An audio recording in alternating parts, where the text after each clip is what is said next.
ini agak panjang dan materinya juga cukup Recording in progress. alot, jadi saya pikir kita mulai saja, nanti yang lain tinggal menyusul. Kita buka pertemuan kita malam hari ini dengan doa yang dipimpin oleh Pak Agus Subi. Saya silakan.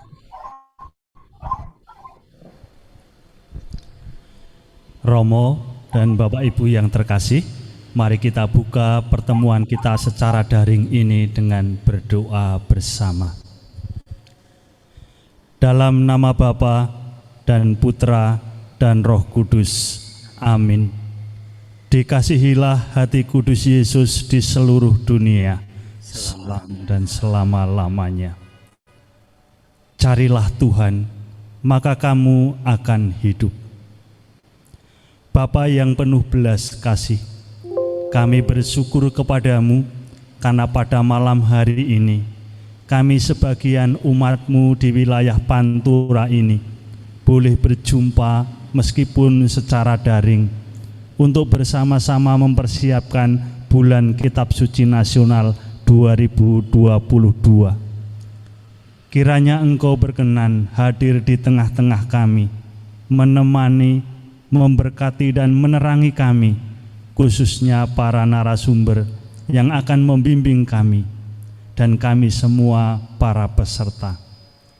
Semoga lewat pertemuan bersama ini kami semua bisa mempersiapkan diri agar pada saat nanti kami mampu membantu umat-Mu untuk bersama-sama mencari Tuhan sehingga kami semua beroleh hidup.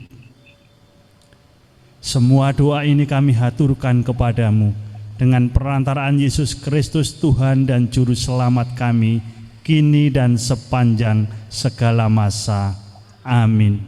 Dalam nama Bapa dan Putra dan Roh Kudus. Amin.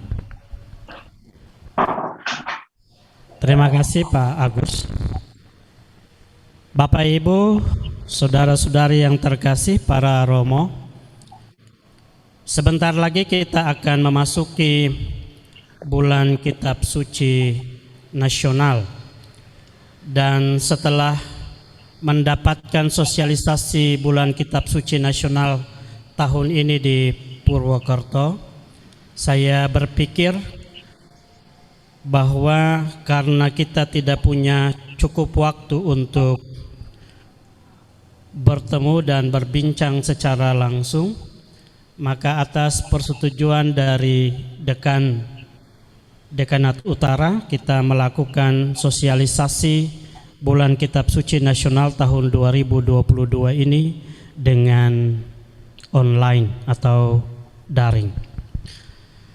Percakapan kita malam ini dibagi dalam dua bagian besar. Yang pertama adalah pemaparan materi oleh Ketua Komisi Kitab Suci Keuskupan Purwokerto, Romo Widyo Lestari MSc. Dan bagian kedua adalah pendalaman materi, bisa lewat pertanyaan-pertanyaan dari Bapak Ibu sekalian. Untuk pertanyaan Anda bisa bertanya lewat kolom chat yang tersedia di Zoom ini, atau raise hand, atau bisa juga secara langsung. Saya pikir itu proses kita untuk beberapa saat ini ke depan.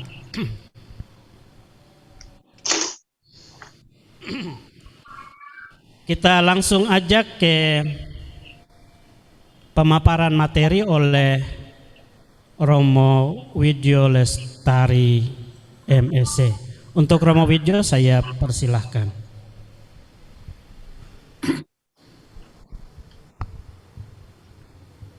Baik para Romo, Ibu Bapak, Saudara-saudari, selamat malam, berkah dalam. Mudah-mudahan suara saya bisa didengar sampai di tempat Bapak Ibu semua. Benar seperti yang dikatakan Romo Yosef tadi, bahwa materi dari LBI memang agak sedikit terlambat. Kemudian atas persetujuan bersama, kita akan mengadakan sosialisasi secara daring. Ada beberapa paroki yang mengadakan sendiri, tapi kita yang di utara kita mau mencoba bersama-sama. Saya sudah mencoba menyiapkan bahan untuk kita dalami bersama. Mudah-mudahan Ibu Bapak sudah menerima buku ya, buku materi yang saya kirimkan per paroki. Mudah-mudahan sudah dapat. Kalau sudah dapat bisa nanti disimak sambil menyimak, sambil mendengarkan dan mencoba mendalami. Baik, saya akan share screen gagasan dasar dan materi pertemuan.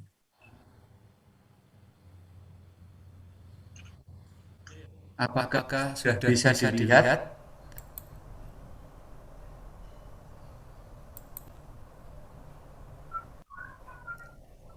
Sudah bisa dilihat di tempat Bapak Ibu.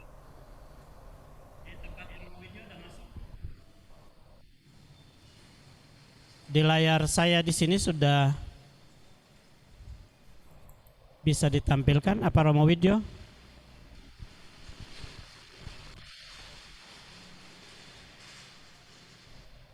Suaranya kurang keras ya? Waduh, saya nggak punya. Di tempat Romo Widyo udah masuk belum materinya? Sudah. Oke. Emang Romo Yosef yang mau tayangkan atau gimana ini? Sorry ini. Oke. Siap. Iya. Jadi tema yang kita gumuli untuk tahun ini adalah Allah sumber harapan hidup baru. Suara cukup bisa didengar? Halo? Bisa didengar Romo. Suara bisa ya? Oke. Dengan ayat emas dari Amos pasal 5 ayat 6. Carilah Tuhan, maka kamu akan hidup. Sekilas tentang tema dan pemilihan teks.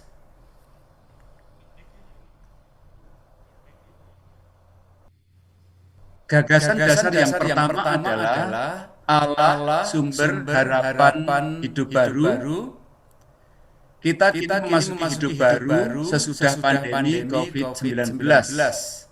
Allah menjadi sumber harapan kita untuk menjalani hidup baru ini. Gagasan yang kedua itu bersandarkan pada pertemuan nasional LBI tahun 2021 yang menegaskan bahwa dalam tahun-tahun ke depan ini kita dalami bersama kitab nabi-nabi kecil. Tahun ini kita memilih mendalami kitab Hosea dan Amos. Kita memilih dua teks dari kitab Amos untuk minggu pertama dan kedua, dan dua teks lain lagi dari kitab Hosea untuk minggu ketiga dan keempat. Baik. Tentang Amos dan Hosea. Amos dan Hosea berkarya di wilayah utara Kerajaan Israel pada masa Raja Yerobeam II. Jadi di bagian utara. Pada tahun 787 sampai dengan 746 sebelum Masehi. Agaknya Amos hidupnya terlebih dahulu.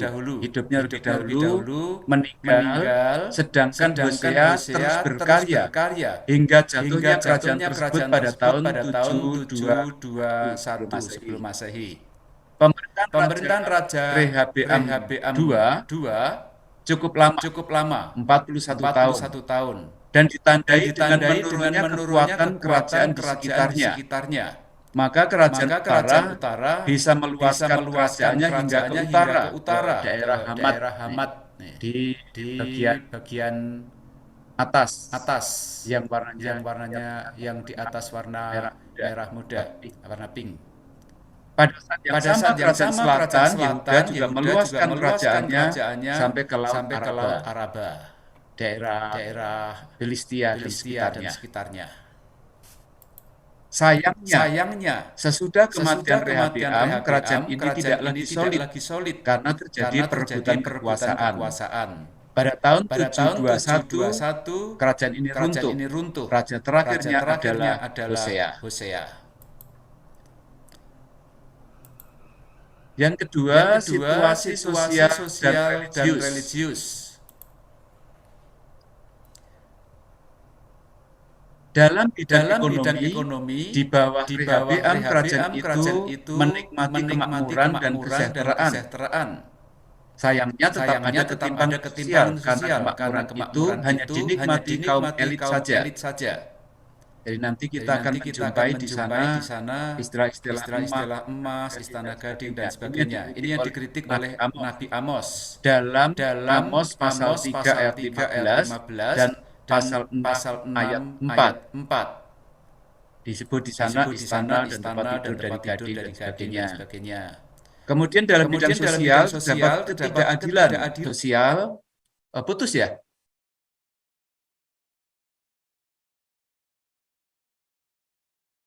Halo?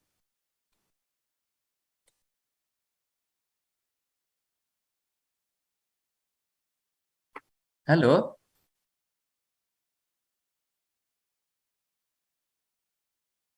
Dalam bidang sosial terdapat ketidakadilan sosial karena yang berkuasa dan yang kaya hanya berpikir tentang mereka sendiri dan tidak peduli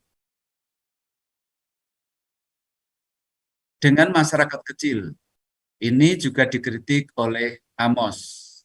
Digambarkan di sana tentang rumah besar, rumah musim panas, rumah musim dingin. Lalu dengan teguran, hai kamu yang mengubah keadilan menjadi ibu dan yang mengubahkan kebenaran ke tanah. Itu dalam Amos pasal 5 ayat 7. Nah, dalam bidang religius, jadi di bidang ekonomi terjadi seperti itu, bidang sosial terjadi seperti itu, di bidang religius, orang Israel kurang memperhatikan lagi ibadah yang benar. Karena menikmati kemakmuran, maka kehidupan religius dan relasi mereka dengan Tuhan mengalami penurunan yang drastis. Bagian ini dikritik oleh Hosea. Untuk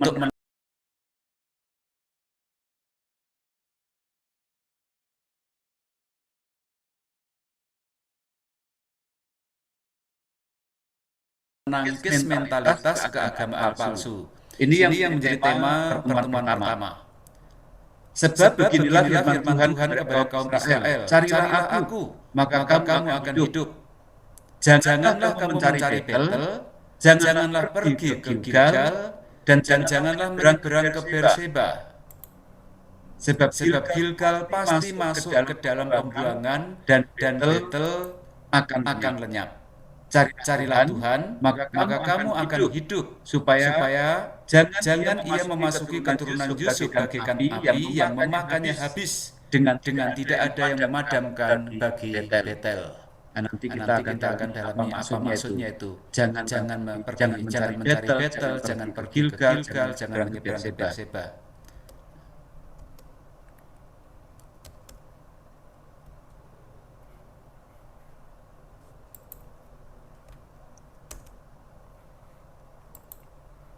Macet ya.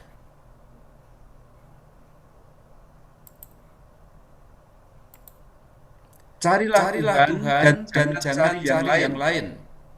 Iman yang sejati terletak dalam pencarian akan Tuhan dan semangat untuk meninggalkan berhala-berhala yang menjadi kesenangan diri. Amos pasal 5 ayat 4-6 bagian yang pertama, carilah Tuhan, maka kamu akan hidup. Karena hati orang Israel sudah menjauh dari Tuhan, maka ia diminta untuk kembali kepada komitmen atau perjanjian awal, yakni untuk menyembah hanya kepada Tuhan saja. Mereka tidak perlu mencari ilah-ilah lain.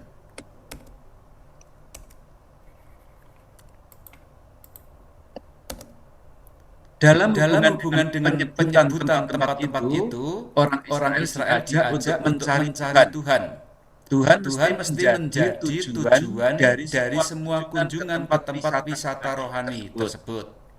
Dan yang ketiga, kehidupan hanya bisa diperoleh ketika orang Israel mendekatkan diri mereka kepada Sang Pemilik kehidupan dan menyembah hanya kepadanya saja. Ini gagasan pertama. Kemudian ada istilah-istilah janganlah mencari Betel, janganlah mencari Gilgal, janganlah menyeberang ke Berseba. Janganlah mencari Betel dan peringatan Tuhan ada pada kitab Kejadian pasal 28 ayat 18. Yerobeam menempatkan patung lembu emas yang dicari bukan rumah Allah, Betel, tetapi Tuhan, El. Betel artinya rumah Allah. Janganlah pergi ke Gilgal. Gilgal merupakan tempat perhentian terakhir sebelum menyeberang ke tanah Kanaan. Di kitab Yosua. Juga tempat mereka disunat. Ia menjadi simbol peralihan dari Mesir ke tanah terjanji. Dalam bahasa saya seringkali saya mengungkapkan simbol peralihan dari manusia lama menjadi manusia baru. Janganlah menyeberang ke Berseba. Ungkapan juga. Berseba merupakan batas wilayah selatan. Bangsa Israel tidak diharapkan untuk menyeberang ke bangsa asing untuk mencari ilah yang lain, termasuk mengikuti gaya hidup mereka.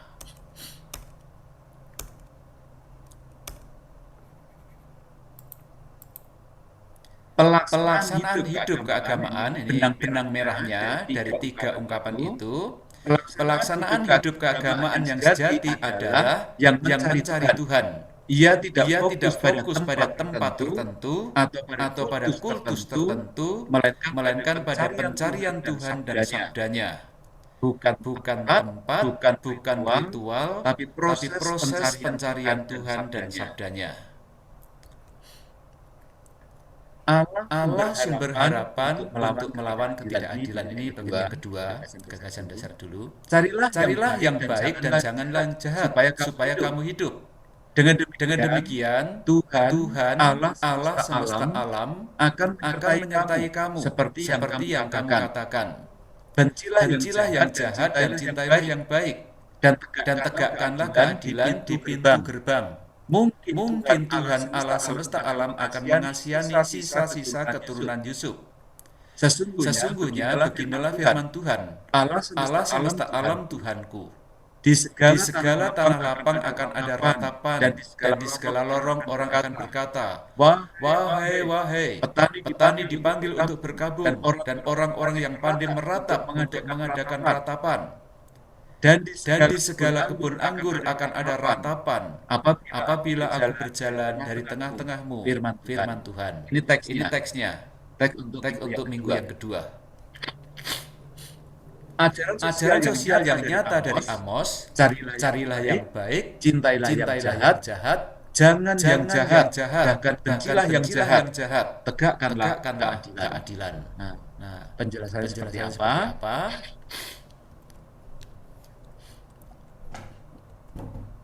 Carilah yang baik dan bencilah yang jahat. Carilah yang baik dan cintailah yang baik. Ini dari kata ton bukan hanya berarti baik, tapi juga hal yang indah, menyenangkan, dan bernilai. Mungkin dalam bahasa kita sekarang mungkin sedikit mendekati kata-kata estetik gitu ya. Ketika hal yang baik dihidupi secara bersama-sama, kegembiraan akan hidup di dalam kebersamaan. Tuhan pun akan berada bersama mereka. Jangan yang jahat dan bencilah kejahatan. Orang yang mencari, mencintai, dan menghidupi hal-hal yang jahat tidak akan mendapatkan kehidupan di hadapan Tuhan. Ia juga pasti dibenci dalam kehidupan bersama. Tegakkanlah keadilan di pintu gerbang. Penegakan ini amat berkaitan erat dengan mencari yang baik dan jahat, dan jangan yang jahat. hal-hal yang jahat, meniadakan keadilan. Penyebutan tempat di pintu gerbang berarti penegakan itu harus transparan dan terang benderang. Ya, bisa dilihat orang di pintu gerbang, bukan di kamar tertutup. Lalu pada minggu yang ketiga itu diambil dari kitab Hosea pasal 6 ayat 1 sampai dengan 6. Allah sumber harapan karena kasih setianya. Saya bacakan. Mari kita akan berbalik kepada Tuhan, sebab Dialah yang telah menerkam dan yang akan menyembuhkan kita, yang telah memukul dan yang akan membalut kita. Ia akan menghidupkan kita sesudah 2 hari. Pada hari yang ketiga, Ia akan membangkitkan kita dan kita akan hidup di hadapannya. Marilah kita mengenal dan berusaha sungguh-sungguh mengenal Tuhan. Ia pasti muncul seperti fajar. Ia akan datang kepada kita seperti hujan pada akhir musim yang mengairi bumi. Apakah yang akan kulakukan kepadamu, hai Efraim? Apakah yang akan kulakukan kepadamu, hai Yehuda? Kasih setiamu seperti kabut pagi dan seperti embun yang hilang pagi-pagi benar. Sebab itu aku telah meremukkan mereka dengan perantaraan nabi-nabi. Aku telah membunuh mereka dengan perkataan Maaf mulut. Romo Widyo. Ya, Romo Widyo, mohon maaf. Ini suaranya agak bergema. bergema ya? Apakah di sound Romo Widyo ada double atau apa? Enggak. Bergema sekali kah? Bentar. Ya, agak bergema. Sekarang di mana sekarang? Masih tetap bergema. Aduh. Jadi kalau volume suara Romo Widyo turun, berarti kita tidak dengar dengan jelas. Kalau suaranya powerful, nah itu kedengaran agak jelas sedikit karena dia bergema. Saya coba cek di sini tapi saya belum temukan penyebabnya ya. Iya, mungkin laptop saya ini. Laptop tua. Masih bergema ya? Masih bergema kah? Sedikit Romo. Oke. Mungkin saya bicara pelan-pelan aja ya. Ya. Iya, mungkin laptop saya nggak punya alat bantu. Kalau sama aja ya. Ya udah Romo lanjut silakan. Iya, minta maaf ya. Iya. Baik. Ayat 5. Sebab itu aku telah meremukkan mereka dengan perantaraan nabi-nabi. Aku telah membunuh mereka dengan perkataan mulutku, dan hukumku keluar seperti terang. Sebab aku menyukai kasih setia dan bukan kurban sembelian, dan menyukai pengenalan akan Allah lebih daripada kurban bakaran. Carilah yang baik dan bencilah yang jahat. Allah yang menyembuhkan, ungkapan menerkam, menyembuhkan, memukul, membalut, dan menghidupkan sesudah 2 hari. Tidak ada kerusakan tanpa pemulihan. Karena itu, marilah kita berbalik kepada Tuhan. Mengenal Allah dengan sungguh-sungguh, mengenal dengan sungguh diperlukan agar orang Israel dapat mengetahui kebaikan, kesetiaan, dan kemurahan hati Tuhan.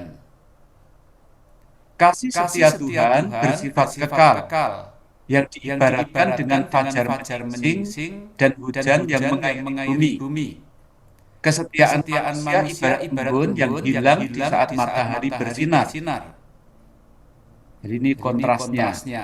Kasih setia Tuhan dikontraskan dengan kesetiaan manusia.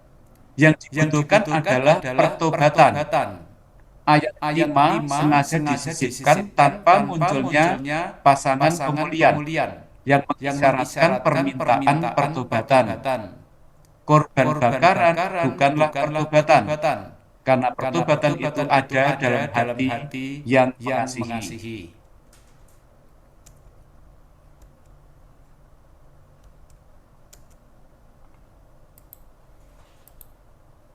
Ini Bapak Ibu lihat jidatnya Romo ini yang kinclong itu.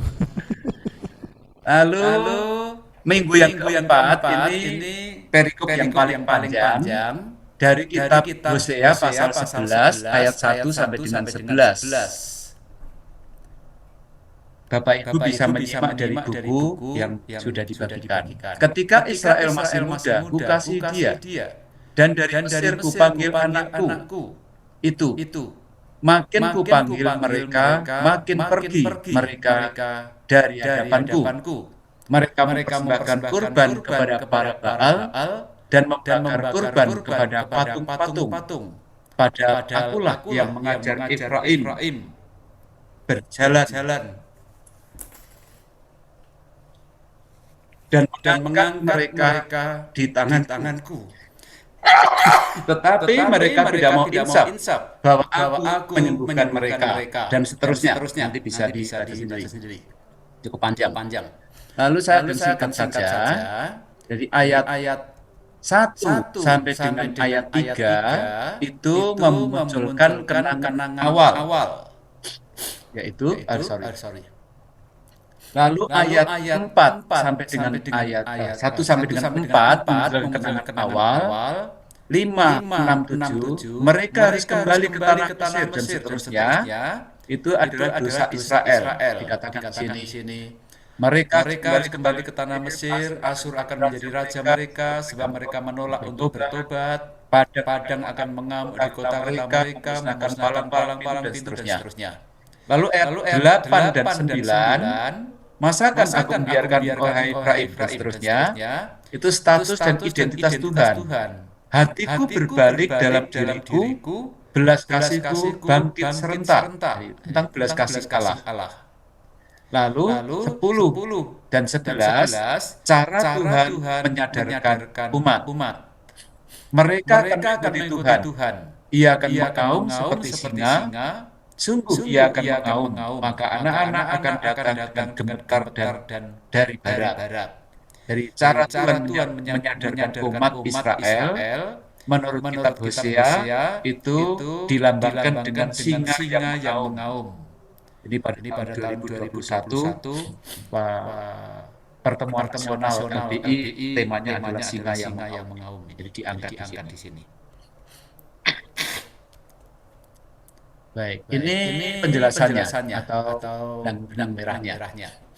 Kasih Tuhan dan pengasuhan Israel, Tuhan berlaku sebagai orang tua yang memberikan pengasuhan bagi anak. Tuhan menarik mereka dari Mesir dengan ikatan kasih, mengingat janjinya kepada Abraham. Pengasuhan itu termasuk memberi mereka makan. Lalu diberi Israel anak yang tidak setia. Tuhan memanggil Israel Israel berpaling dan membelakangi Tuhan. Jadi kontras memang. Israel malah memilih Baal. Ini membahayakan mereka karena mereka terancam untuk berada dalam situasi Mesir lagi. Lalu apa yang akan dilakukan posisi Tuhan dan Israel? Tuhan mengaum dan Israel gemetar. Tuhan tidak melaksanakan hukumannya karena Ia adalah Allah. Dia mencintai manusia sehingga Ia memakai cara lain. Caranya mengaum dan membuat mereka gemetar. Takut akan Tuhan adalah permulaan dari kebijaksanaan. Tuhan tetap mengasihi dan tetap menaruh kerahiman kepada umatnya. Ia selalu menantikan kembalinya umatnya, jadi kembalinya Israel ke pangkuan Allah, Yahweh. Baik. Itu gagasan dasar. Lalu gagasan dasar itu diurai dalam 4 pertemuan. Subtema 4 pertemuan mingguan. Tema yang pertama, Allah sumber harapan untuk menangkis mentalitas keagamaan palsu. Dari Amos pasal 5 ayat 4 sampai dengan 6. Pertemuan yang kedua, Allah sumber harapan untuk melawan ketidakadilan.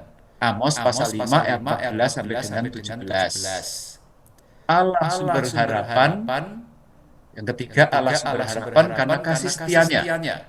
Hosea pasal 6 ayat 1 sampai dengan 6. Dan pertemuan yang keempat, Allah sumber harapan karena kerahimannya. Adapun dinamikanya atau sistematikanya, pertemuan pertama sumbernya adalah kitab Amos, subtemanya Allah sumber harapan untuk menangkis mentalitas keagamaan palsu. Tujuannya agar mereka peserta memahami bahwa dalam tantangan apapun orang beriman hendaknya tetap mengandalkan Tuhan, agar peserta menghayati spiritualitas keagamaan sejati yang berpusat pada Allah sumber harapan.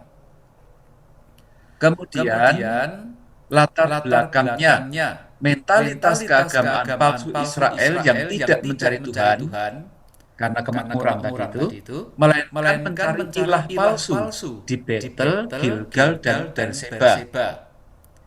Gagasan utamanya mencari dan menemukan Tuhan agar memperoleh kehidupan. Inspirasi yang bisa diambil di tengah situasi tantangan yang bisa menjerumuskan orang beriman pada pelarian dari Tuhan.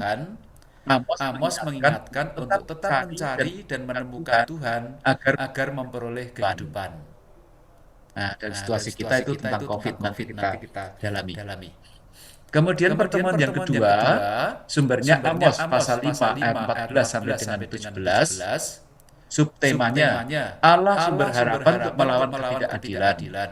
Tujuannya agar peserta memahami bahwa ketidakadilan terjadi karena orang menjauhkan diri dari Allah, agar peserta melakukan kebaikan dan keadilan karena akrab dengan Allah sumber harapan. Latar belakangnya adanya praktek ketidakadilan lantaran atau karena orang terpikat pada kejahatan dan lupa akan Tuhan. Gagasan utamanya mencari yang baik, mencintai yang baik, maka tubuhlah kehendak kuat untuk menegakkan keadilan dan meninggalkan kejahatan. Inspirasinya, ketidakadilan terjadi karena kecintaan akan kejahatan dan kelupaan akan Tuhan. Mungkin nanti bahasanya Bapak Ibu bisa merumuskan sendiri dan bahasa saya ini membahasakan dengan kecintaan akan kejahatan dan kelupaan akan Tuhan. Cari kebaikan adalah cari Tuhan. Jadi mencari kebaikan adalah mencari Tuhan, sumber kebaikan yang memampukan manusia untuk menegakkan keadilan. Pertemuan yang ketiga, sumbernya dari kitab Hosea, subtemanya Allah sumber harapan karena kasih setianya. Tujuannya agar peserta memahami bahwa kasih setia Allah adalah sumber harapan untuk hidup baru, agar peserta saling solider dan membantu dalam mengatasi tantangan hidup. Latar belakangnya Israel tidak setia, tetapi Allah tetap setia kepada umatnya. Ia menghendaki agar Israel kembali kepadanya karena besar kasih setianya. Gagasan utamanya, kasih setia Allah tetap menyertai kita dalam segala situasi hidup, termasuk dalam situasi kemelut. Inspirasinya, dalam tantangan kehidupan, iman akan kasih setia Allah menjadi tumpuan untuk bangkit dan hidup dalam kasih, solidaritas, dan kepedulian satu sama lain. Ini tiga kata kunci. Kasih, solidaritas, dan kepedulian satu sama lain. Ada di pertemuan minggu yang ketiga. Sedangkan pertemuan yang terakhir, minggu yang keempat, sumbernya adalah kitab Hosea pasal 11 yang paling panjang. Subtemanya Allah sumber harapan karena kerahimannya. Tujuannya agar peserta memahami bahwa kerahiman Allah tetap menyertai manusia dalam segala situasi, agar peserta mengandalkan kerahiman Tuhan dalam pemulihan kehidupan. Latar belakang Israel tak akan terpuruk karena Allah tetap berbelas kasih kepadanya. Hosea mewartakan kerahiman Allah yang memulihkan Israel. Gagasan utamanya, Allah hadir dalam situasi hidup manusia dengan kerahimannya yang memulihkan, asalkan manusia kembali kepadanya. Inspirasi yang dapat dipetik, dalam tentangan seberat apapun, Tuhan tidak pernah meninggalkan umat-Nya. Kerahimannya tetap hadir untuk memulihkan hidup manusia yang percaya dan mengandalkan Dia. Nah, mari sekarang kita dalami satu-satu setiap pertemuan. Mudah-mudahan tidak begitu panjang. Makna poster, Bapak Ibu bisa melihat sendiri dari buku, ada di sampul bagian dalam. Poster ini dibuat oleh Romo Kurniawan yang sedang studi dari tahun sudah 5 tahun terakhir beliau yang selalu membuat poster figur tiga manusia, menggambarkan Hosea, menggambarkan Amos, dan orang yang ditegur. Lalu ada cahaya dengan 4 warna, bisa dibaca sendiri, 2 lingkaran yang saling berhadapan. Nanti bisa juga dilihat, dan tema BKSN dan kutipan utama kitab suci atau yang dijadikan ayat emas dari Amos pasal 5 ayat 6. Carilah Tuhan, maka kamu akan hidup. Kita langsung masuk saja di pertemuan pertama. Allah sumber harapan hidup baru untuk menangkis mentalitas keagamaan palsu. Nah, ini para pemandu perlu mengetahui apa yang perlu diketahui oleh pendengar. Ya, ini memang slide khusus untuk pemandu. Latar belakang itu untuk menarik perhatian peserta. Jadi susunan buku itu ada deskripsi situasi dan tema, itu latar belakang. Lalu ada cerita tentang Nabi Amos dan situasi saat itu, memahami konteks teks, kenapa Amos diambil untuk kali ini, nanti ada ulasannya. Lalu teks kitab suci, carilah aku maka kamu akan hidup. Lalu ada 3 tempat, Betel, Gilgal, Berseba. Lalu ada istilah api yang tak terpadamkan. Lalu pesan atau aplikasi untuk kehidupan apa. Jadi isi buku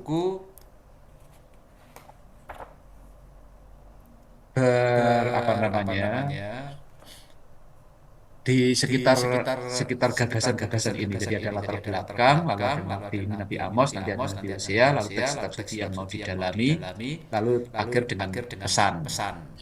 Nah, perbandingan panduan dewasa, remaja, dan anak. Dalam buku ini dijadikan satu buku. Saya pernah mengirim, kalau tidak salah itu yang sudah saya pilah-pilah. Mudah-mudahan Bapak Ibu sudah melihat lewat HP atau lewat laptop. Pengantar untuk dewasa yang disandarkan, yang ditekan di sana adalah perubahan saat pandemi. Apakah sudah setia, misalnya ketik, apakah sudah setia menghidupi iman? Lalu untuk remaja, pengantarnya adalah perubahan ekaristi dari online ke offline. Lalu untuk anak-anak, pengantarnya adalah permainan huruf dan kata.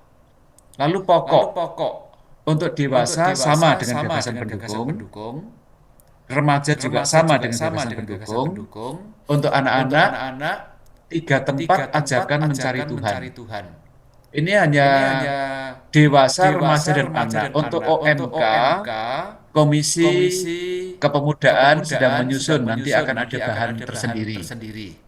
Yang saya sampaikan yang dari LPI, dewasa, remaja, dan anak-anak. Untuk pesan, dewasa itu atau berbicara sekitar apa yang lebih dominan saya cari dalam hidup saya. Untuk remaja, apakah saya mencari Allah dalam persoalan hidup dan Ekaristi? Dan untuk anak-anak, bersemangat mengikuti peran Ekaristi kah? Atau karena terbiasa dengan online lalu malas mengikuti binaan anak atau malas ikut perayaan Ekaristi dan seterusnya. Namanya anak-anak kalau sudah pegang HP kadang-kadang terus lupa. Baik. Latar belakangnya. Pandemi COVID. Sorry, ini agak fluid. Pandemi COVID mempengaruhi keagamaan. Perayaan sakramen dan sakramental tak dapat dilaksanakan dengan baik. Peran Ekaristi melalui internet. Hingga persatuan intim dengan Tuhan dalam komuni menjadi minim. Bahkan mungkin sampai sekarang masih ada yang takut-takut hingga lalu tidak pernah komuni. Kegiatan keagamaan melalui online hingga persekutuan iman dengan sesama anggota jemaat juga menjadi berkurang. Nah, bagaimana praktek kehidupan keagamaan kita selama masa pandemi? Itu latar belakangnya. Lalu latar belakang Amos, supaya kita tahu kenapa Amos menulis teks seperti itu. Amos itu pekerjaannya peternak domba dari Tekoa dekat Bethlehem. Kita belum pernah ke sana, mungkin Romo Yosef belum pernah ke sana. Bagian selatan Israel, pemetik buah ara. Masa berkaryanya saat pemerintahan Raja Yerobeam II di utara dan Raja Usia di selatan.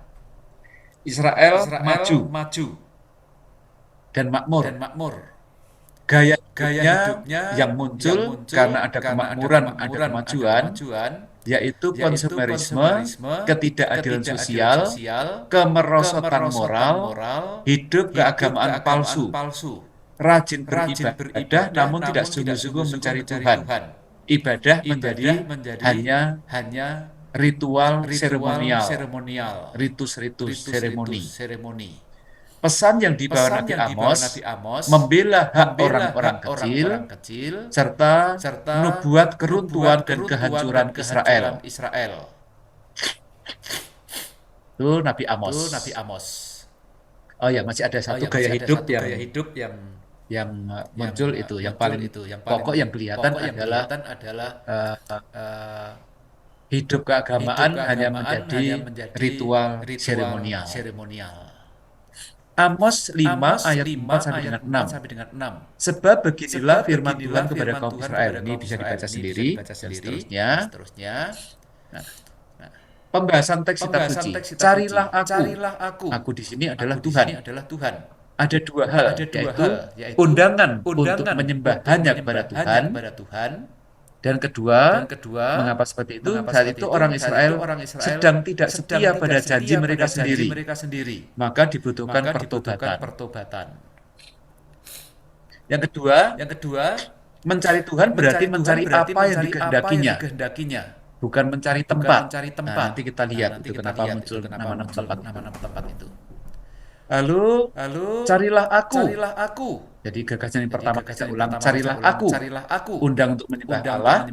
Dan karena saat itu orang Israel sedang tidak setia, carilah aku, maka kamu akan hidup.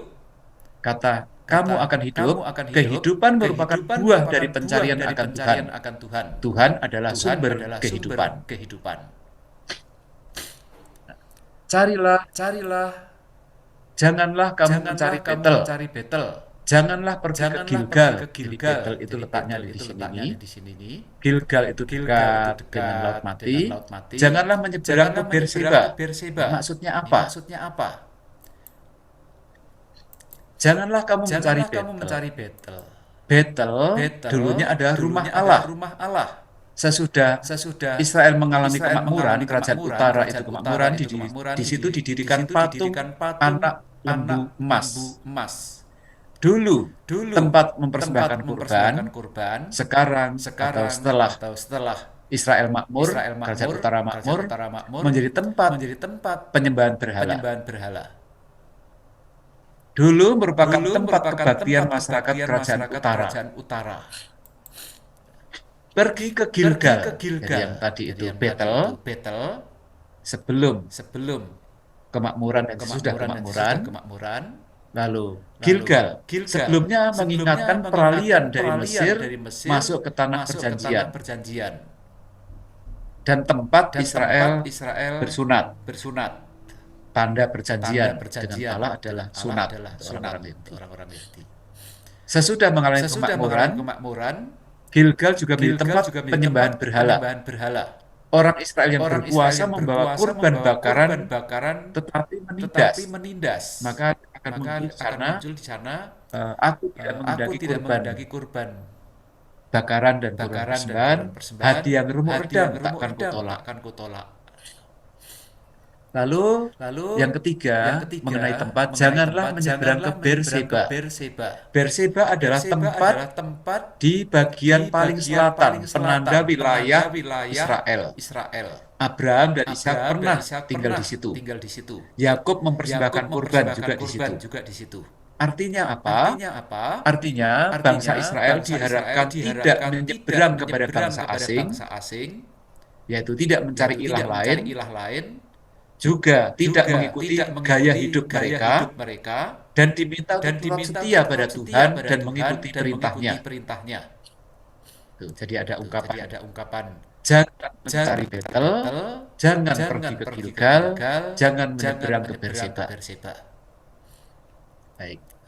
Yang seharusnya dicari di benang merahnya, yang seharusnya dicari adalah Tuhan, bukan tempatnya. Keterbukaan hati dalam mencari Tuhan dengan sungguh-sungguh. Hanya Tuhan yang menjamin kehidupan, bukan tempat. Nah, lalu ada ungkapan di sana juga teks kitab suci, api yang tak terpadamkan. Api adalah lambang keruntuhan kota dan peperangan. Pemusnahan yang dilakukan Tuhan dan penghakiman yang dijatuhkannya. Artinya, jika bangsa Israel tidak menyembah Tuhan akan mendatangi mereka bagaikan api. Nah, pesan dan penerapannya, kehidupan keagamaan yang sejati terletak pada kesesuaian antara ibadah dan praktek hidup. Hanya dalam Tuhan ada kehidupan yang sejati. Ajakan untuk kembali mengikuti pola tradisional dalam menghidupi iman. Jangan pernah ke Betel, jangan pergi ke Gilgal, dan jangan menyeberang ke Berseba. Karena Betel, Gilgal, dan Berseba menuntun ke arah yang salah. Ini pesan dan penerapannya. Pertemuan yang kedua. Tinggal sedikit. Carilah yang baik dan janganlah yang jahat supaya kamu hidup. Pendahuluan. Situasi COVID membuat panik, baik pemegang pemangku kekuasaan, pemerintah, tapi juga masyarakat, termasuk kita, umat, karena kita bagian dari masyarakat. Mengapa terjadi kepanikan? Karena kurangnya pengetahuan. Yang kedua, akses fasilitas kesehatan yang tidak mencukupi, maka sempat heboh, kekurangan oksigen dan sebagainya. Lalu tentang protokol kesehatan dan bidang ekonomi dan sosial. Mari kita dalami satu persatu. Teksnya, jadi ini latar belakangnya. Teksnya adalah Amos pasal 5 ayat 14 sampai 17. Carilah yang baik dan jangan yang jahat supaya kamu hidup. Dengan demikian, Tuhan Allah semesta alam akan menyertai kamu seperti yang kamu katakan. Bencilah yang jahat dan cintailah yang baik, dan tegakkanlah keadilan pintu gerbang. Mungkin Tuhan Allah semesta alam akan mengasihi sisa-sisa keturunan Yusuf. Sesungguhnya beginilah firman Allah semesta alam, Tuhanku. Di segala tanah lapang akan ada ratapan, dan di segala lorong akan berkata, Wahai, petani dipanggil untuk berkabung, dan orang-orang yang pandai merapat untuk mengadakan ratapan. Dan di segala kebun anggur akan ada ratapan, apabila aku berjalan dari tengah-tengahmu, firman Tuhan. Apa maksudnya? Penafsiran teks konteksnya adalah bagian pertama Amos pasal 5 ayat 4 sampai dengan 6 itu carilah Tuhan. Bagian kedua Amos pasal 5 ayat 14 sampai dengan 17 tentang berlaku adil. Bencilah yang jahat dan cintailah yang baik dan tegakkanlah keadilan di pintu gerbang. Mungkin Tuhan semesta alam akan mengasihani sisa-sisa keturunan Yusuf. Ada dua gagasan di sini. Yang pertama tentang menegakkan keadilan, yang kedua mencari kebaikan dan menghindari kejahatan. Keadilan menjadi tema sentral dalam kitab Amos. Pasal 5, ini letaknya ada di tengah-tengah, ayat 7 sampai dengan 13. Nanti bisa dibaca sendiri. Nah, isinya ada dua, yaitu kritik kepada penguasa dan kritik kepada masyarakat umum. Nabi Amos adalah seorang utusan Allah yang memperjuangkan dan membela keadilan. Ia terkenal dengan julukan pendekar keadilan. Amos pasal 5 ayat 14 sampai dengan 17 ajakan memperhatikan keadilan. Keadilan sebagai syarat untuk memperoleh kehidupan. Membaca teks secara mendalam. Amos pasal 5 ayat 4 sampai dengan 6 ini kata mencari, bentuknya adalah imperatif. Ayat 14 masih berkaitan dengan ayat 4 dan ayat 6. Ayat 4 dan ayat 6 objeknya adalah Tuhan. Ayat 14 objeknya adalah kebaikan. Mencari Tuhan dan mencari kebaikan. Carilah Tuhan. Carilah kebaikan dan keadilan. Kata top, ini juga bahasa Ibrani, saya belum pernah ke sana, tidak tahu. Tapi artinya menurut kamus, artinya baik, menggambarkan sesuatu yang menyenangkan, yang indah, menggembirakan dan berguna.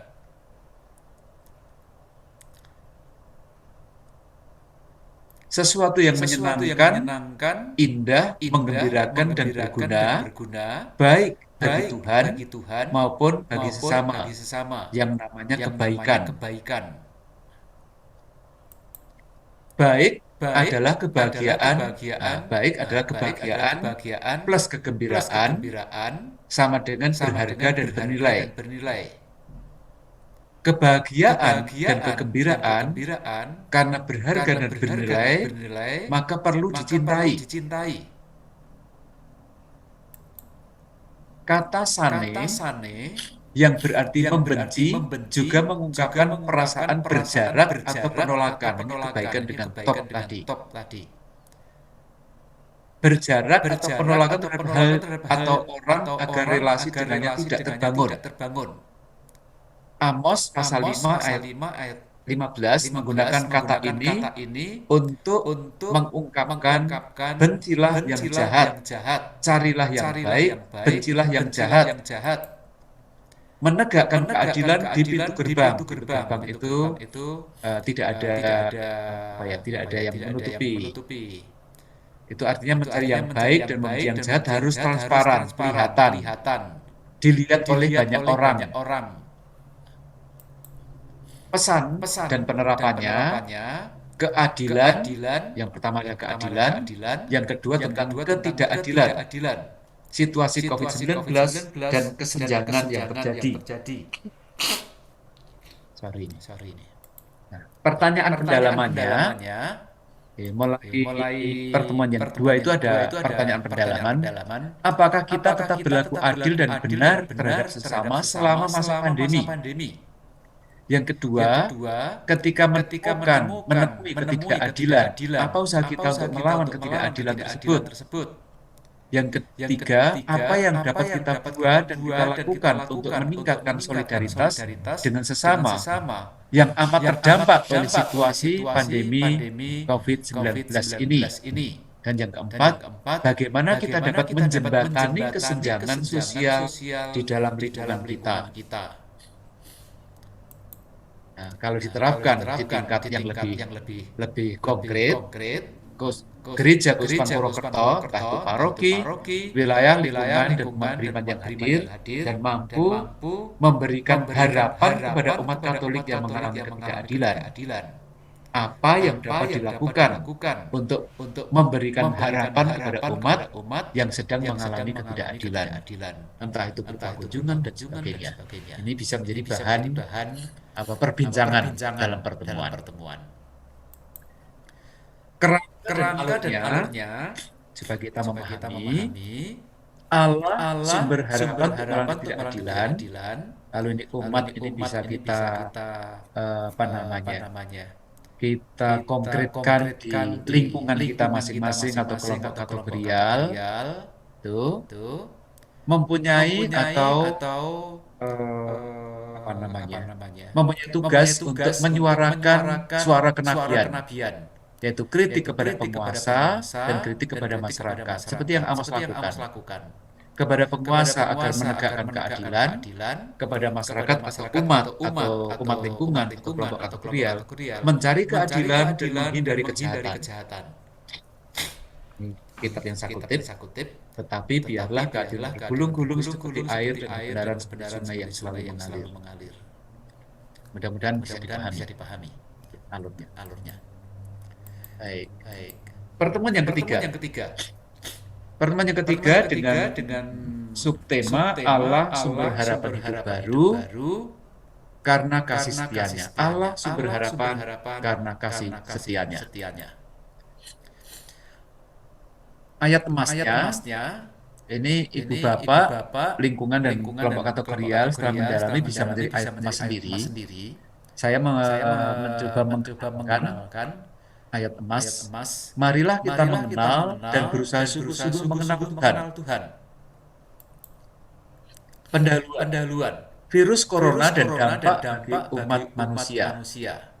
Pemahaman yang berbeda-beda atas penyelenggaraan Tuhan. Manusia mempertanyakan kasih dan kesetiaan Tuhan kepada umatnya. Tentang virus sendiri kita mengalami dulu pemahaman yang berbeda-beda. Bahkan ada tokoh-tokoh keagamaan tertentu yang menggambarkan virus corona sebagai tentara Allah. Ada yang menggambarkan sebagai hukuman. Ada yang menggambarkan sebagai saat untuk manusia kembali kepada jati dirinya. Nah, karena banyaknya korban, bahkan di antara kita juga mungkin mengalami ada anggota keluarga yang menjadi korban, maka kebanyakan manusia lalu mempertanyakan kasih dan kesetiaan Tuhan kepada umatnya. Benarkah Allah itu Maha Kasih? Benarkah Ia tidak meninggalkan manusia? Kenapa ada virus corona seperti ini? Dan seterusnya. Nabi Hosea, jadi pertemuan ketiga kita sudah memasuki Nabi menggunakan teks Nabi Hosea. Hosea artinya Tuhan adalah keselamatan. Kitab Hosea mengisahkan cinta kasih Allah dan pengkhianatan manusia atas cinta Allah tersebut.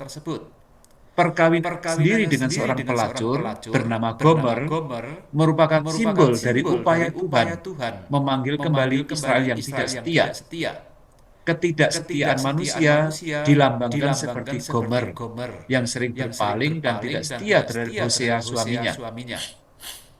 Allah yang setia dikonfrontasikan dengan umat Israel yang tidak setia.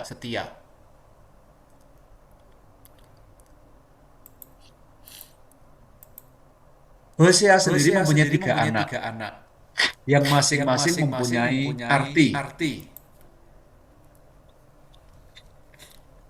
Tiga anak itu adalah Yisril, Lo Ruhamah, Lo Ami. Hosea pasal 1 ayat 4. Kemudian berfirmanlah Tuhan kepada Hosea, berilah nama Yisrael kepada anak itu, sebab sedikit waktu lagi, maka aku akan menghukum keluarga Yehu karena hutang darah Yisrael, dan aku akan mengakhiri pemerintahan kaum Israel. Ini isinya nubuat. Hosea 1 Ayat 6. Berilah nama Lo-Hama kepada anak itu, sebab aku tidak akan menyayangi lagi kaum Israel, dan sama sekali tidak akan mengampuni mereka. Ini ancaman Yahweh. Kemudian Hosea 1 ayat 9. Berilah nama Lo-Ami kepada anak itu, sebab kamu ini bukanlah umatku, dan aku ini bukanlah Allahmu. Hosea 1 ayat 10 dan ayat 12. Janji keselamatan. Meskipun pada ayat 4, 6, dan 9 isinya tentang ancaman, isinya tentang nubuat bahwa akan mengakhiri pemerintahan kaum Israel, bahkan di ayat 9 diungkapkan, kamu bukanlah umatku dan aku bukanlah Allahmu, tapi di ayat 10 dan ayat 12 ada janji keselamatan. Tetapi kelak, jumlah orang Israel akan seperti pasir laut yang tidak dapat ditakar dan tidak dapat dihitung. Dan di tempat di mana dikatakan kepada mereka, kamu ini bukanlah umatku, akan dikatakan kepada mereka, anak-anak Allah yang hidup. Katakanlah kepada saudara-saudaramu laki-laki, Ami. Dan kepada saudara-saudaramu perempuan, Ruhama. Padahal dikatakan di ayat 9, Ami artinya engkau bukan umatku dan aku bukan Allahmu. Ruhama. Aku tidak akan menyayangi lagi kaum Israel, dan sama sekali tidak akan mengampuni mereka. Tapi di janji keselamatan, yaitu dijungkir balikkan. Nah, teksnya Ibu Bapak bisa baca sendiri, cukup panjang. Hosea ayat 6 ayat 1 sampai dengan 11. 1 sampai dengan 6 ada dua bagian. Penafsiran teks ayat 1 sampai dengan 3, jadi bagian yang pertama, Allah yang menyembuhkan. Marilah kita akan berbalik kepada Tuhan, sebab Dialah yang telah menerkam dan yang akan menyembuhkan kita, yang telah memukul dan yang akan membalut kita. Ini dua kata ya dipasangkan. Setelah menerkam, ia akan menyembuhkan. Setelah memukul, ia akan membalut. Ia akan menghidupkan kita sudah 2 hari. Pada hari yang ketiga, ia akan membangkitkan kita dan kita akan hidup di hadapannya. B. Mengenal Allah dengan sungguh-sungguh. Ayat 3. Marilah kita mengenal dan berusaha sungguh-sungguh mengenal Tuhan. Ia pasti muncul seperti fajar. Ia akan datang kepada kita seperti hujan pada akhir musim yang mengairi bumi. Allah yang menyembuhkan, apa maksudnya? Allah yang menyembuhkan di ayat 1 sampai dengan 3, Allah yang meruntuhkan dan membangun dapat ditemukan dalam sejumlah kitab kenabian lainnya. Tidak ada penderitaan yang terjadi begitu saja tanpa meninggalkan pesan tertentu. Allah sanggup menyembuhkan, dan penyembuhan yang dimaksud di sini bukan hanya fisik, namun terutama penyembuhan rohani, yaitu pertobatan. Orang yang percaya kepada Tuhan akan selalu menemukan kasih setianya yang membangkitkan harapan dan memberi kehidupan. Yeremia 1 ayat 10. Ketahuilah, pada hari ini aku mengangkat engkau atas bangsa-bangsa dan atas kerajaan-kerajaan, untuk mencabut dan merobohkan, untuk membinasakan dan meruntuhkan, untuk membangun dan menanam. Tuhan Maha Segalanya. Ayat 1 sampai dengan 3. Allah yang menyembuhkan juga Nabi Yeskiel juga menggemakan hal yang sama. Di Yeskiel 37 ini agak sedikit menyimpang, tapi ada hubungannya. Umat Allah berkata, tulang-tulang kami sudah kering dan pengharapan kami sudah lenyap. Kami sudah hilang. Tuhan berfirman, Aku akan memberikan rohku ke dalammu, sehingga kamu hidup kembali. Dan aku akan membiarkan kamu tinggal di tanahku. Dan kamu akan mengetahui bahwa aku Tuhan yang mengatakan dan membuatnya. Tuhanlah yang menyembuhkan dan memberikan kehidupan. Bagian B. Mengenal Allah dengan sungguh-sungguh. Kadang-kala relasi dapat menyebabkan gambaran yang tidak sesuai dengan apa yang sesungguhnya.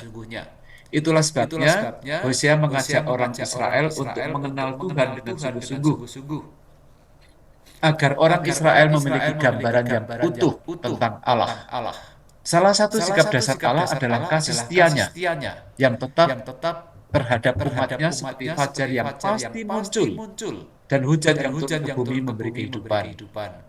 Hujan datang bukan hanya untuk orang baik, tapi juga untuk orang baik dan orang tidak baik.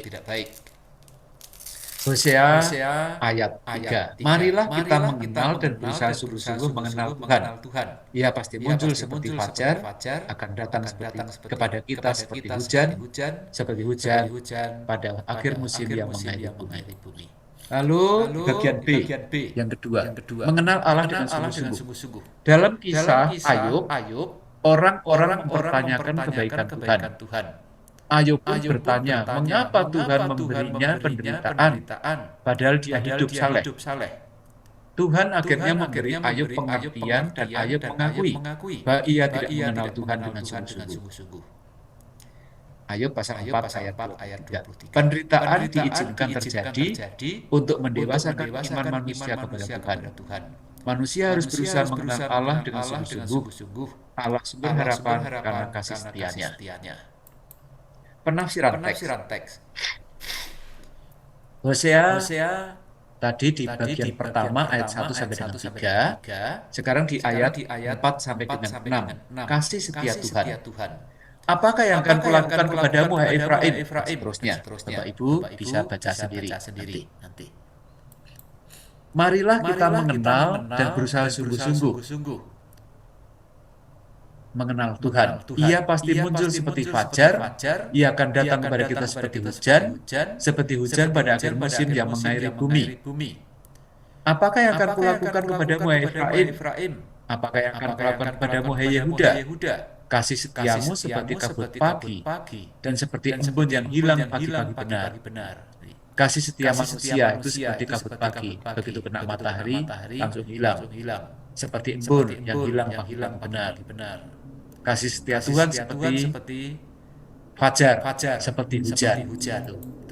Lalu ayat 6. Sebab aku menyukai kasih setia dan bukan sembelian, dan menyukai pengenalan Allah lebih daripada kurban bakaran. Pesan dan penerapannya. Tuhan selalu berbuat baik. Itu pesan yang pertama. Situasi pandemi membuat banyak orang meragukan kasih setia Allah dan merasa bahwa Tuhan sedang menghukum mereka. Pemahaman besar bahwa Tuhan tidak hanya menerkam, tapi ia juga menyembuhkan, bahkan menghidupkan dan membangkitkan agar kita hidup di hadapannya. Walaupun manusia tidak setia, Tuhan selalu berbuat baik dan setia pada janjinya karena kasih-Nya yang besar. Tuhan selalu berupaya membalut dunia yang terluka, dan kita pun diundang untuk meningkatkan solidaritas di antara kita. Karena itu, hendaklah kita saling peduli dan mengasihi satu sama lain. Yang kedua, perlunya mengenal Tuhan dengan sungguh-sungguh. Dalam situasi pandemi ini, iman kita benar-benar diuji. Jika iman suam kuku, maka secara perlahan meninggalkan persekutuan dan gereja dan dengan Tuhan. Jika ada iman yang teguh dan kasih kepada Tuhan, maka pandemi ini mengajarkan kepada kita lebih mengenal Tuhan secara mendalam dan berrelasi dengannya. Kedatangan Yesus merupakan wujud nyata kasih Allah kepada umat manusia. Ini benang merahnya dengan perjanjian baru. Dengan Ekaristi, hanya orang yang mengenal Tuhan dengan baik yang akan mengakui kebaikan dan kasih setianya, walaupun di tengah kesulitan. Karena itu, kita diajak untuk sungguh-sungguh mengenal Tuhan, sehingga bisa semakin mencintainya. Kemudian, pertanyaan pendalamannya. Kebaikan Tuhan seperti apa yang kita alami dalam situasi pandemi ini? Manakah tipe kita dalam berrelasi dengan Tuhan? Suam-suam kuku, relasi karena terpaksa, ataukah relasi dengan penuh ketulusan hati? Bagaimana relasi dengan Tuhan dapat kita bangun lagi secara baru dalam masa pandemi ini dan sesudah pandemi ini? Ini bisa menjadi bahan dialog dalam pertemuan-pertemuan di lingkungan ataupun kelompok kategorial. Kemudian langsung saja pertemuan yang keempat, Allah sumber pengharapan karena kerahimannya. Dengan ayatnya, aku menarik mereka dengan tali kesetiaan dengan ikatan kasih. Ini adalah gambaran virus. Di latar belakangnya atau pendahuluannya, banyak orang tidak lagi percaya kepada Tuhan. Mereka juga tidak merasakan kerahimannya yang menyelamatkan. Tuhan dirasakan sebagai sosok yang menjauh dan kejam. Apakah benar demikian? Apakah memang Tuhan sudah menjauh dari kita? Apakah Tuhan benar-benar sudah meninggalkan kita sendirian? Pandangan serupa pernah muncul dalam sejarah umat Israel. Mereka meragukan Tuhan, bersungut-sungut sampai mengatakan bahwa Tuhan mengantar mereka keluar dari penindasan di Mesir untuk menghabiskan mereka. Yang dituntut dari mereka adalah pertobatan dari sikap dan pandangan mereka yang keliru tentang Tuhan. Pertobatan menjadi pintu masuk untuk menyadari karya agungnya yang terdalam, yang terjadi dalam dan melalui berbagai cara. Kehadirannya yang terasa senyap karena pandemi, peran Ekaristi sempat ditiadakan, dirayakan online, tidak menerima komuni langsung, namanya komuni batin. Jadi kehadirannya seolah-olah senyap. Sebenarnya mengundang umat manusia agar secara sungguh-sungguh berusaha mengenalnya dan merasakan kasihnya yang begitu besar kepada kita. Hosea 11 ayat 1 sampai dengan 11. Relasi dengan Israel dan kasihnya kepada mereka. Aku tidak datang untuk menghanguskan. Ini di ayat sentral pada perikop ayat 1 sampai dengan 11. Berbicara tentang kemurahan Tuhan yang memilih dan memanggil orang Israel untuk menjadi anaknya. Pemanggilan ini tidak membuat Israel berbangga dan setia kepada Tuhan. Tetapi mereka berpaling dari Allah yang sudah memelihara mereka dan berbalik kepada dewa-dewa lain. Hosea memakai term zina. Maka digambarkan ia menikah dengan seorang pelacur untuk mengungkapkan ketidaksetiaan Israel terhadap Tuhan. Dia menggunakan menggunakan ungkapan kata zina. Perikop ini disusun dengan cukup rapi. Ya, kita akan lihat ayat 1 sampai dengan 4, kenangan awal dipanggilnya orang Israel dari Mesir menjadi anak Allah. Juga mengungkapkan apa yang dilakukan Tuhan untuk menjamin kelangsungan hidup anak-anaknya tersebut. Ayat 5 sampai dengan ayat 7 menyebutkan tentang dosa orang Israel yang membelakangi dan meninggalkan Tuhan. Israel mempunyai sembahan baru yaitu Baal. Ayat 2. Mesir dan Asyur yang akan memberikan pelajaran kepada mereka. Ayat 8 sampai dengan 9, Tuhan tetap setia dan penuh belas kasihan kepada orang Israel. Meskipun dikhianati dan ditinggalkan, ia tidak membinasakan orang Israel karena ia mencintai kehidupan dan bukan kematian umatnya. Ayat 10 sampai dengan 11, cara Tuhan mengadakan orang Israel untuk kembali kepadanya dengan mengaum seperti singa untuk memberikan peringatan kepada orang Israel agar mendengarkannya lagi. Jadi ayat 1 sampai dengan 4 tentang kenangan awal, ayat 5 sampai dengan 7 tentang dosa orang Israel, ayat 8-9 Tuhan tetap setia, mencintai kehidupan, bukan kematian umatnya, ayat 10-11 cara Tuhan menyadarkan yaitu dengan mengaum seperti singa, sehingga Israel gemetar dan ketakutan. Baik. Kasih Allah dan pengasuhan Israel. Status Israel adalah orang bebas, bebas memilih siapa tuannya.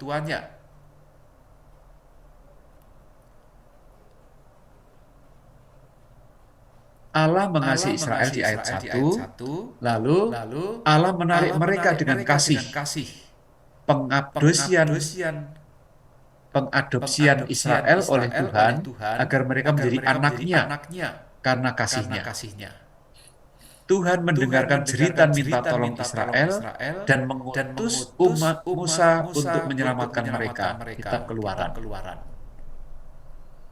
Semua karena belas kasihannya dan janjinya kepada Abraham, Tuhan menyebut Israel sebagai umatnya. Ini latar belakangnya penulisan ayat 1-4. Israel bukan hanya diselamatkan dari perbudakan Mesir, melainkan juga dari ancaman mengikuti dewa-dewi Mesir.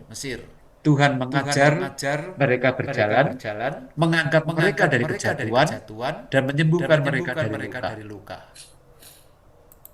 Ini penyeberangan. Tuhan juga mengangkat kuk dari tulang rahang mereka dan memberi mereka makan.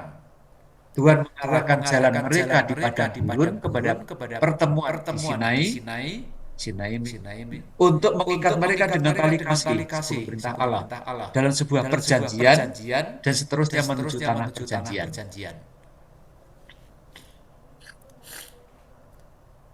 Sedangkan Israel, anak yang tidak setia. Pertama, Tuhan memanggil Israel, tapi mereka berpaling kepada Baal. Makin dipanggil mereka makin menjauh. Mereka juga tidak terlalu memikirkan untuk berpaling kembali kepada Tuhan. Ayat 7. Yang kedua, Israel menyembah Baal. Baal adalah nama salah satu dewa yang disembah orang Kanaan, penduduk asli sebelum Israel masuk tanah perjanji. Hal ini menjadi ironis karena mereka sendiri dipelihara oleh pihak lain. Orang Israel belum mandiri karena mereka masih anak-anak sebagaimana disebutkan di ayat 1. Mereka orang bebas, tapi mereka ditindas oleh tuannya. Bebas memilih tuannya. Sikap tidak setia dan tidak peduli terhadap Tuhan memunculkan konsekuensi ganda. Yang pertama, mereka harus kembali ke Mesir untuk merasakan kembali situasi penindasan tanpa pertolongan.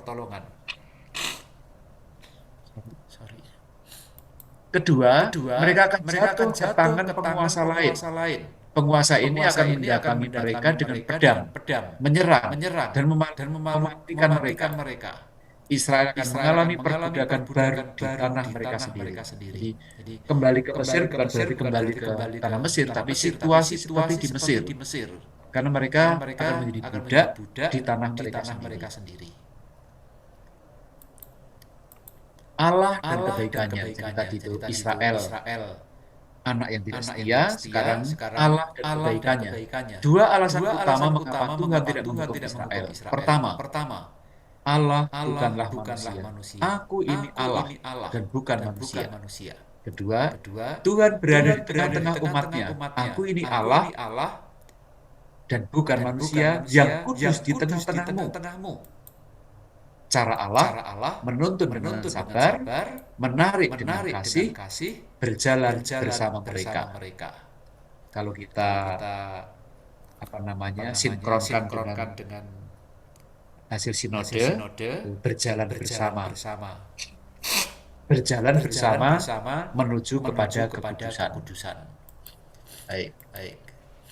Allah mesti menunjukkan cara bagaimana mereka harus berpaling kepadanya yang besar dan menaati perjanjian yang telah dimeteraikan bersamanya. Nah, karena itu membinasakan umat berarti pula menunjukkan kegagalannya dalam perjuangannya bersama mereka. Tuhan mengaum dan Israel bertahan. Cara. Tuhan adalah penguasa kehidupan. Ketika Tuhan mengaum seperti singa, ia tidak akan ada orang yang mampu menghindarkan diri dari terkamannya. Begitu mendengar auman sang singa, orang Israel akan datang dengan gemetar, sebab mereka tahu bahwa Dialah yang berkuasa atas segalanya. Ini tema pertemuan nasional tahun lalu.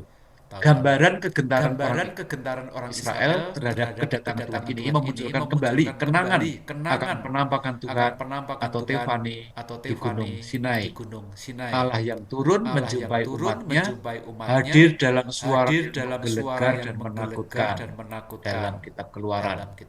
Umat tidak sanggup menahannya, sehingga mereka meminta bantuan Musa untuk berbicara dengan Tuhan agar menghentikannya. Keluaran pasal 20.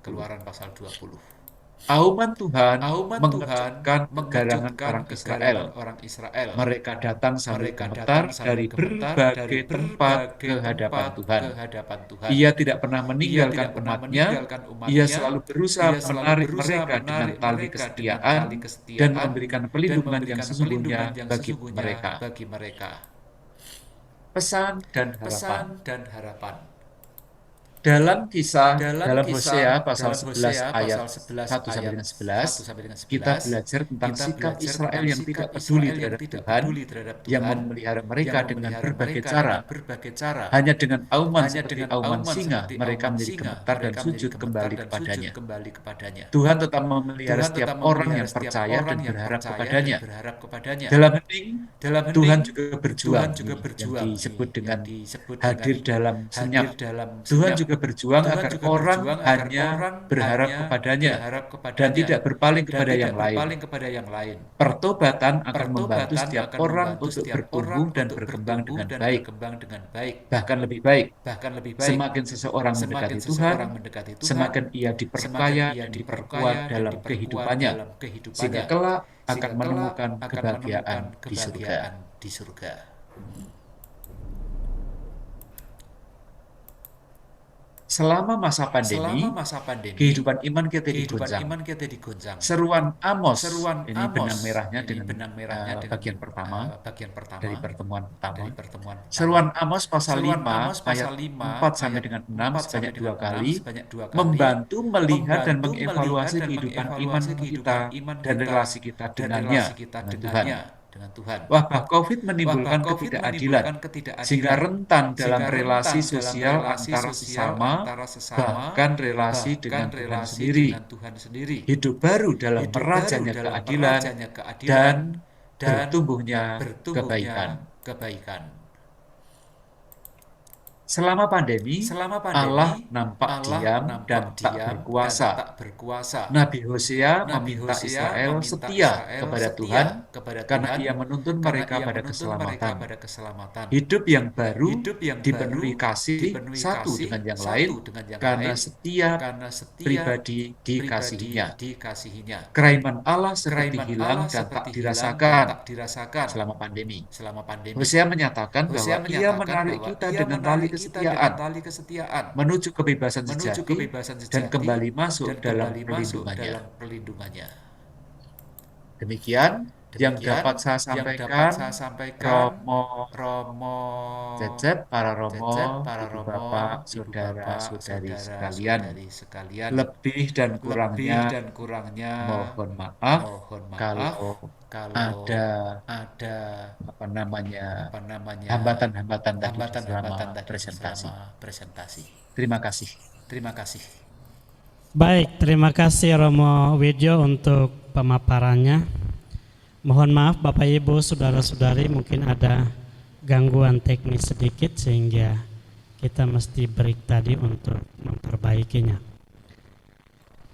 Kita masuk bagian yang kedua, yaitu pendalaman materi.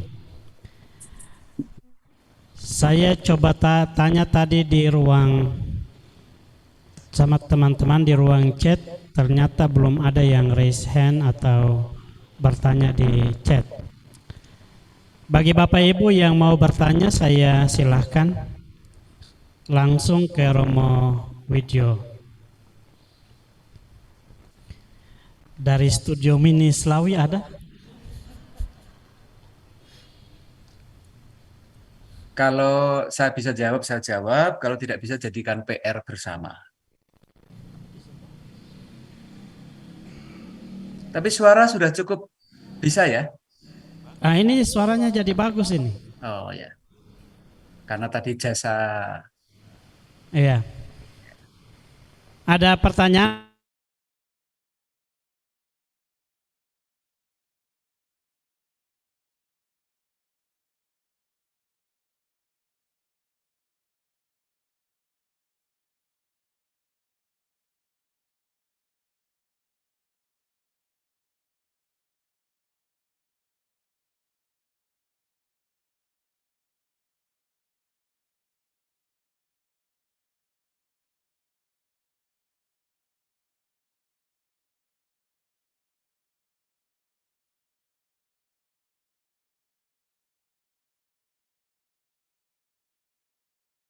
Bahan, Recording in progress. nanti Romo Yosep bisa Siap, share ya, siap. share di peserta ya. Tapi saya share ke semua segera sesudah pertemuan ini.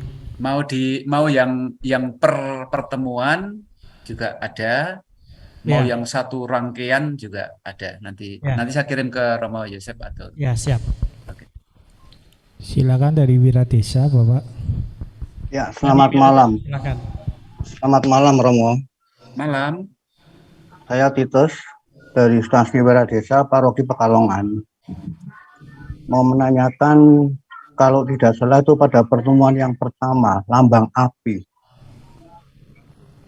Lambang api melambangkan keruntuhan kota, dan maaf, apalagi saya kok kehilangan peperangan. Ya. Lantas di nas lain itu juga Allah menampakkan pada Musa itu juga dengan api. Lantas Allah juga menampakkan pada umat yang terpilih juga dengan api. Nah, ini bagaimana, Romo, hubungannya dengan Allah menampakkan dengan wujud api, tapi di sini api melambangkan peperangan. Terima kasih, Romonya saja. Baik. Langsung ini Romo Yosep. Langsung saya jawab atau Romo Widya. dulu? Oke, langsung saja ya. Ya. Baik. Dalam Allah menampakkan dalam bentuk api di kitab Keluaran, kalau kita masih ingat teksnya di Gunung Sinai itu Allah menampakkan dalam semak, dalam api, tetapi semaknya tidak terbakar. Ya, dalam api yang bernyala, tapi semak tidak terbakar. Sedangkan dalam kitab Amos, itu latar belakangnya adalah peperangan pada masa itu selalu dengan bumi hangus kota. Pemenang pasti akan menghancur leburkan yang kalah. Seperti misalnya kejadian ketika Titus menyerang Yerusalem. Yerusalem dihancur leburkan, tidak tersisa. Begitu juga pada masa-masa sebelumnya, peperangan selalu diakhiri dengan pembakaran tempat. Jadi memang bumi hangus, bahasa sekarang. Itu perbedaannya. Allah yang menampakkan dalam bentuk api, tetapi semak tidak terbakar, berarti tidak merusak. Sedangkan api yang dalam kitab nabi-nabi kecil itu melambangkan peperangan pada masa itu. Yang namanya peperangan akan membumi hanguskan, akan merusak dan menghancur leburkan yang diserang. Demikian Pak Titus yang bisa saya jawab. Ya, terima kasih, Romo. Terima kasih. Terima kasih. Terima kasih Romo Widyo. Masih ada pertanyaan lagi dari Bapak Ibu?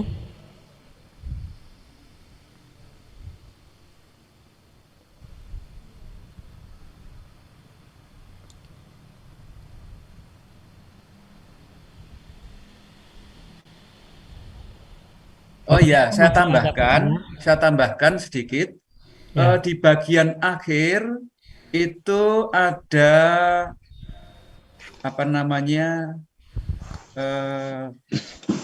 teks untuk perayaan Ekaristi atau perayaan Sabda di buku yang sudah diedarkan.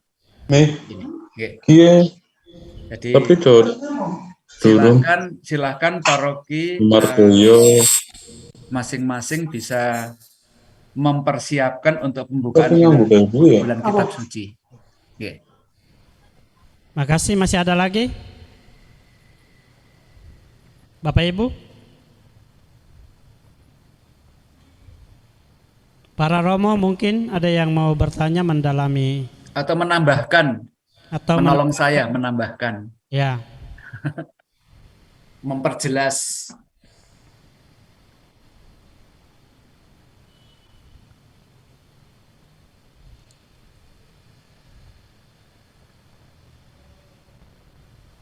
Bapak Ibu ada pertanyaan? Apakah sudah jelas semua atau bagaimana?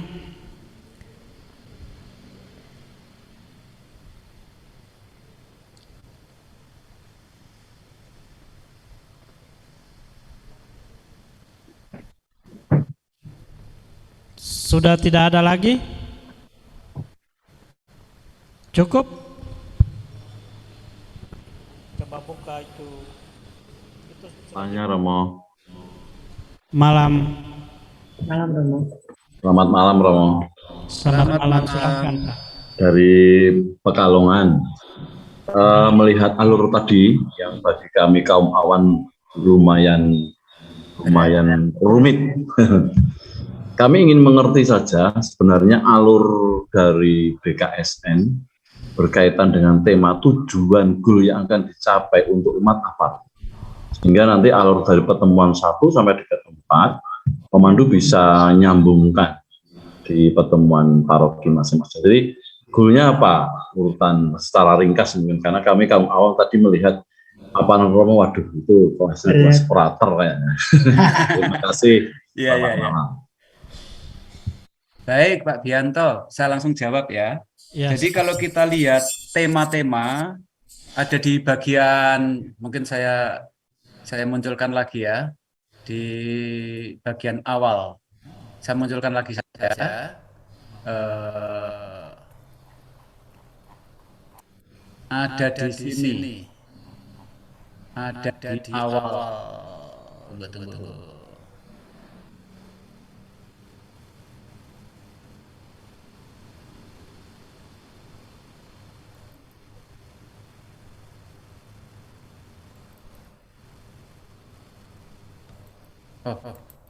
Sorry.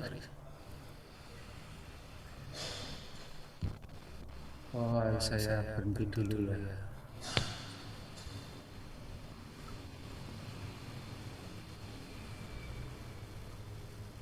Kalau saya jawab begini.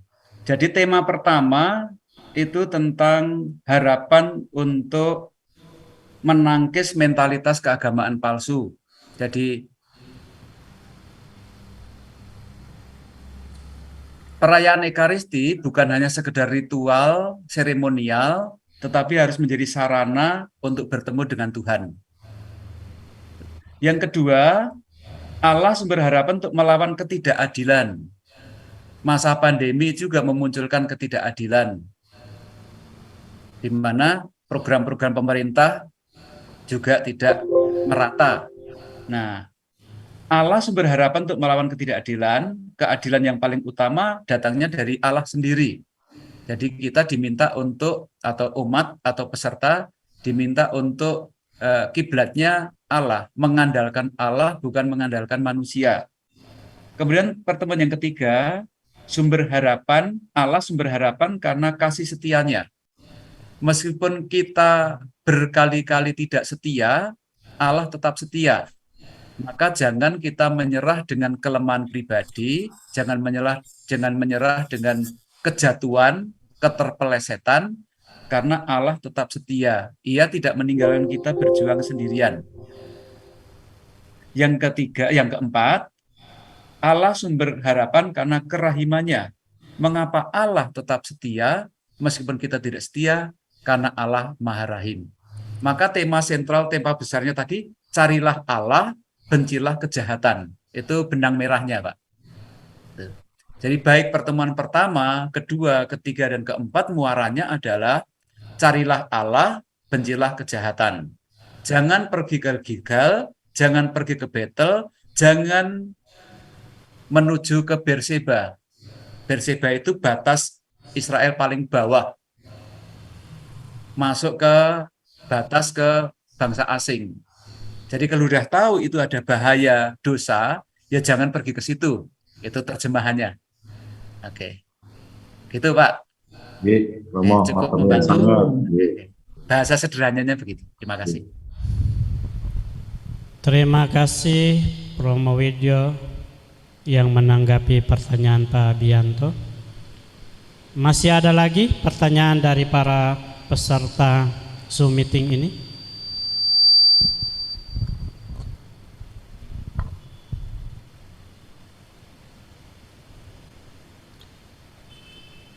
Ada pertanyaan dari para peserta Zoom meeting? Silahkan kalau masih ada. Bisa juga tanya lewat chat. Juga lewat ruang chat. Japri juga boleh, tapi jawabnya Japri juga. tidak serta-merta.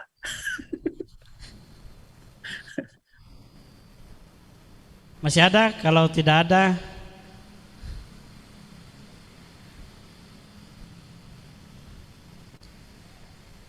saya rasa cukup ya. Cukup semua? Cukup. Harus break snack dulu kali. Gitu ya. Kamu Wijo ada snack nggak di sampingnya? Nanti saya kirim dari sini via chat. Ada tempe kemul. Oke, Bapak Ibu, kalau tidak ada lagi, saya pikir pertemuan Zoom meeting kita pada malam hari ini saya cukupkan sampai di sini. Dan sebelum kita tutup, atas nama Dekan Romo Ngarlan, Dekan Dekanat Utara, kami mengucapkan banyak terima kasih untuk pertama-tama untuk Romo Widyo yang sudah bersedia membimbing, menuntun dan mengarahkan para pemandu di Dekanat Utara untuk bulan Kitab Suci Nasional tahun 2022 ini. Sekali lagi untuk Romo Widyo saya ucapkan banyak terima kasih dan Tuhan memberkati. Terima kasih Juga banyak. Saya ucapkan banyak terima kasih untuk Bapak Ibu, saudara-saudari sekalian dan para Romo yang berpartisipasi dalam pertemuan Zoom meeting ini. Walaupun kita terkendala masalah teknis, tetapi saya pikir materinya dapat tersampaikan dengan baik untuk kita semua. Semoga menjadi bahan pendalaman iman yang baik dan berguna pada bulan Kitab Suci Nasional tahun 2022 ini. Selamat memasuki bulan Kitab Suci Nasional untuk paroki-paroki Dekanat Utara dan Tuhan memberkati Anda sekalian. Saya juga mengucapkan terima kasih untuk semua pihak yang terlibat dalam pertemuan Zoom meeting ini. Semoga Tuhan juga memberkati Anda dalam seluruh aktivitas Anda setiap hari. Bapak Ibu, saudara-saudari yang terkasih, mari kita tutup pertemuan kita pada malam hari ini dengan doa dan berkat. Marilah berdoa. Dalam nama Bapa dan Putra dan Roh Kudus. Amin. Ya Tuhan Bapa yang Maha Kudus, Engkau menghendaki agar warta keselamatanmu disampaikan ke segala penjuru dunia. Karena itu Engkau memanggil kami sekalian, orang-orang yang ikut serta dalam tugas pewartaan itu. Kami mohon berkat-Mu bagi kami sekalian, para romo, para pemandu di paroki kami masing-masing. Bimbinglah kami dengan Roh Kudus-Mu dan tuntunlah kami dengan kebijaksanaan-Mu, agar kami dapat mengarahkan, membimbing dan menuntun umat-Mu untuk semakin memahami makna kitab suci dan mempraktekannya dalam kehidupan kami setiap hari. Secara khusus ya Bapa, kami mohon berkat-Mu untuk para pemandu yang akan terlibat di lingkungan dan paroki masing-masing. Semoga dengan kebijaksanaan-Mu mereka dapat mengarahkan dan membawa umat yang Engkau percayakan kepada mereka untuk semakin dekat dan percaya kepadamu. Berkatilah kami sekalian di bulan kitab suci ini, semoga lewat pendalaman materi bulan kitab suci nasional ini, kami semakin percaya akan penyelenggaraan kasih-Mu dalam seluruh hidup kami, dalam suka dan duka, dalam segala aktivitas dan kegiatan kami. Doa ini ya Bapa kami sampaikan kepadamu dengan pengantaraan Kristus Tuhan kami. Amin. Tuhan bersamamu. Dan bersama rohmu. Kasih karunia, rahmat dan berkat Allah yang Maha Kuasa menyertai Anda sekalian dalam seluruh hidup Anda, Bapa dan Putra dan Roh Kudus. Amin. Terima kasih banyak untuk semua. Selamat malam dan Tuhan memberkati. Terima kasih atas kepercayaannya. Tuhan memberkati. Selamat Terima kasih, berproses. Terima kasih. Terima kasih Bapak Ibu semuanya. Terima kasih Romo Widyo. Berkah Berkah dalam. Ya, dalam. Sukses semua ya untuk bulan kitab suci nasional. Untuk para peserta di studio mini, Makan.